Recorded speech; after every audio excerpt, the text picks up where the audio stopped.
Purdy for Darnold, man. Baldy, who's a huge influence among the 49ers fans. A lot of people listen to him and what he has to say, but he's gotten huge backlash for this opinion. A lot of people are like, what the fuck do you mean? So before I give my rant on it, I want to hear what you think about it.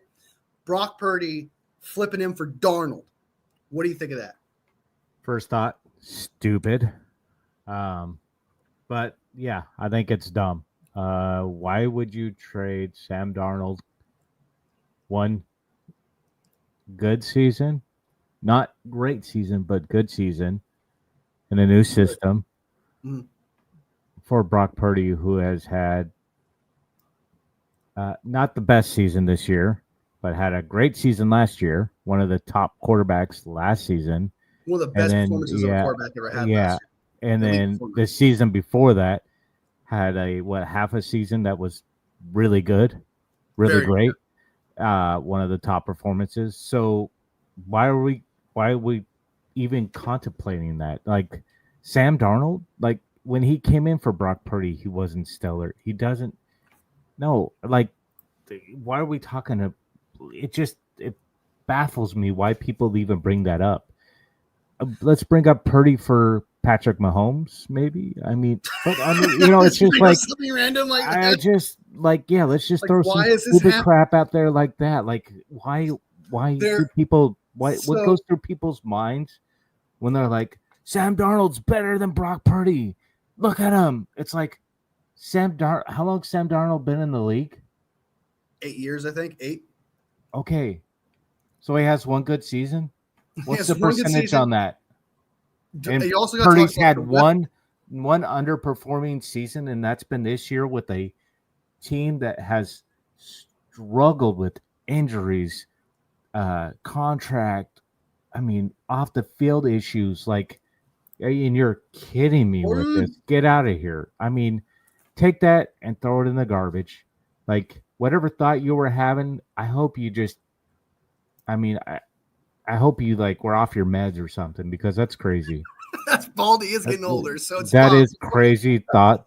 That's just a crazy thought to me, because he was so underwhelming until he went to Minnesota, the Vikings, and who knows what he's gonna do next season, even if he stays with the Vikings, or if the Vikings find a replacement or something else, because he might suck if it in the playoffs or whatever. So no, that's dumb, stupid. You don't even know. That's another component. You don't know what he's going to be like in the playoffs, because the playoffs is a different breed. Brock Purdy will perform in the playoffs. He's done it multiple times already, and the only time that's ever been stopped is when he faces Patrick Mahomes, which is everybody's problem, not just his, and when he tears his PCL. Okay, that's the only time he's ever been a loser in the playoffs, and you can't say that for Dak. You can't say that for Lamar Jackson, even Josh Allen. So he has a trait there in the playoffs. I'd say we could write this up as a sophomore slump, if anything, for Brock Purdy, because this is his second full season, and with all the things that have gone on and off the field bad for the 49ers, it's just I don't know a lot of quarterbacks except for those maybe top 3-4 elite quarterbacks that might be able to keep things together, that are very experienced in the NFL, mind you, that would be able to keep things together and going with this team. And even the team still wouldn't be in the playoffs. Yeah. So, and I want to add on top of that. So, all right, he has to take a phone call. He'll be back. But to add on top of that, just like I've always been preaching, the reason why Sam Darnold is not another judgment on Sam Darnold is Sam Darnold, even from last year, right? For Brock Purdy, he had weapons. You want to say, sure, he had weapons, right? You could argue that Darnold has better weapons in Minnesota than Brock Purdy has. Brock Purdy had yak weapons. He had a running back weapon. Okay, he had to be accurate last year, and he was. He was one of the most accurate quarterbacks from every part of the field, even deep passes. He had to, and that's a quarterback stat, okay? He had to be on point all the time, and he has multiple stats, first all over, from first down percentage, deep passes, etc. We can look at them and go at them. Sam Darnold's not first in those, and he's got route runner, Justin Jefferson, the best wide receiver in the league, Jordan Addison, who's an amazing wide receiver, amazing route runner, so he can get wide open himself. He has one of the best offensive lines in the league as well. He has TJ Hawkinson, one of the best tight ends in the league. He has Aaron Jones, who's one of the best running backs in the league, has one of the best defenses in the league, has one of the best special teams in the league. Literally the weak component of Minnesota is Sam Darnold. So I do not understand. And another thing is Kevin O'Connell is an amazing head coach. Kevin O'Connell does not get enough credit for all the things that he does with very little, right? He does Kevin O'Connell, I feel like needs to get a lot more respect on his name, needs to get a lot more, this guy is a true offensive genius. This guy deserves offensive mastermind, I feel like. Kevin O'Connell deserves a lot of credit for what he had to deal with, especially last year. Yeah, I know Kirk Cousins had that tear or whatever, but he was having an MVP season, Kirk Cousins was. Then after that, he had to work with Joshua Dobbs, Nick Mullins, and still won games. Kevin O'Connell is an offensive mastermind and deserves a lot more credit that people are not giving him that he totally deserves. So I just think that Sam Darnold is in a way better situation than Brock Purdy was last year with the 49ers, especially considering that those weapons are one of the best wide receivers and some of the best route runners in the league. Brock Purdy did not have that. He had one in Ayuk. And yet somehow he still gave, I think it was 3 different receivers 1,000 yards. So I just don't get this whole issue of Sam Darnold for Purdy. When, not to mention another thing here is we all know that Kyle Shanahan, if he saw Sam Darnold and he saw Brock Purdy and he had him all offseason and he thought Sam Darnold was better than Brock Purdy, he would have flat out just said, all right, well, we're keeping Sam Darnold and we're trading Brock Purdy. That's what he would have done. He would not have stuck with Brock Purdy at that point. He'd be like, okay, well, Sam Darnold's clearly better. So there's no way he's actually going to be like, oh, let's bring that guy back, right? Let's go ahead and bring back Sam Darnold. And I don't know if you're here, Poggy, I'll repeat myself here.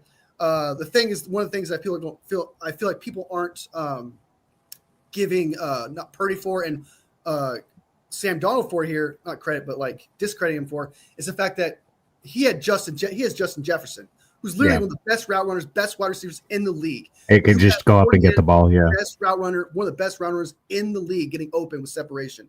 TJ Hawkinson, one of the best tight ends, one of the best offensive lines. He has literally Aaron Jones, who's one of the best pass catching running backs in the league. He has more than what Brock Purdy has, and Brock Purdy has put up better numbers than what Sam Darnold is doing. Don't they have Addison also? That's what I'm saying. They have Addison as well. They have one of the best wide receiver cores, tight ends, running back, offensive line. Dude is set. Yeah. Dude is set. Addison's better than Ayuk or Debo. The only saving grace that Purdy has right now is Jennings and Kittle. And I'm not. They can't separate really. Yeah, but they're just 50-50 guys. I'm not taking anything away from our rookie Pearsall or anything like that. I don't want to take anything from him, but he's too young and raw right now. He's going to learn things and he's going to come along.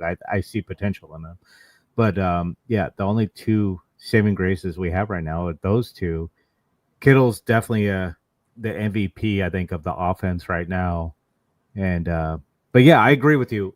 The whole Purdy. The Sam Darnold and Purdy conversation on Shanahan evaluating him. If anything, he would have just re-signed Darnold, kept him on the team with Purdy, and then let him fight it out in training camp. That's what they did. They fought out in training camp, but they would have just continued that route, right? He would have kept him on another season then. But it's just ridiculous to hear that talk. It's so stupid to me. Yeah, it's just crazy to me. The fact I just don't understand how. I don't know if you all heard me. I think Kevin O'Connell is an elite master. I think he's an offensive mastermind. I think he's elite at what he does. He's a very good head coach. He deserves credit for what he's accomplished. And I just think it's ridiculous to be again, Kyle's had, like you said, like we just you said, we talked about. Kyle had Darnold in his hands. He would not have let him go if he thought he was better than Purdy.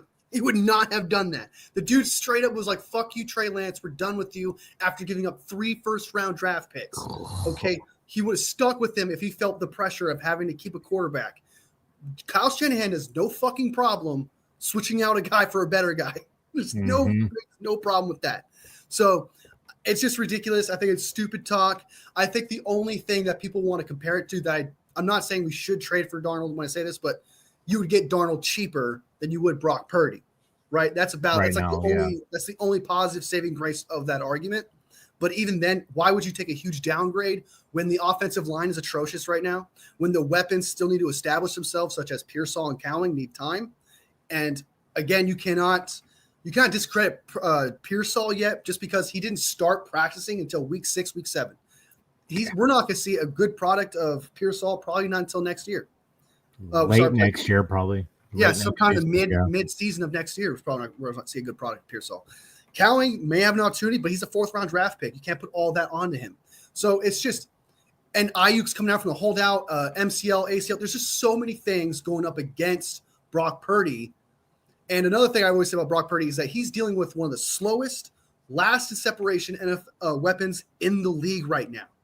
So he has to be accurate, and not only does he have to be accurate, he has the smallest window of any quarterback in the NFL when throwing the football. If you're last in separation, that means he has to be on point. And I'm telling you right now, if Sam Darnold had to deal with what Brock Purdy had to deal with, we'd have. He doesn't have that arm. Yeah. So I just don't think the logic is not there. The only saving grace is the contract difference. That's it. And even then, I don't know why you take a downgrade just because it's cheaper. It just wouldn't work. It just wouldn't work. So, Strawberry in the house. Oh, what's up, Strawberry? Jordan Addis is better than any wide receiver currently on the 49ers. Oh, yeah. He's number 2 in Minnesota. That's exactly what Poggy just said. Agreed. Showing some love. Hey, that's what I like to see. Same to you, Papa. It's hilarious to see all the fans angry that Sam beat Trey last year. Now calling the 49ers to get rid of Brock for Sam. Yeah, it's people are just knee-jerk reaction. I can't stand one thing. It's the same it's NFL fans. It's the same thing as in life. Their knee-jerk reaction. It's, oh, the world's ending. We have to do this. It's like, no, slow down. Take a minute. Take a deep breath. Think it through. We don't have to do that.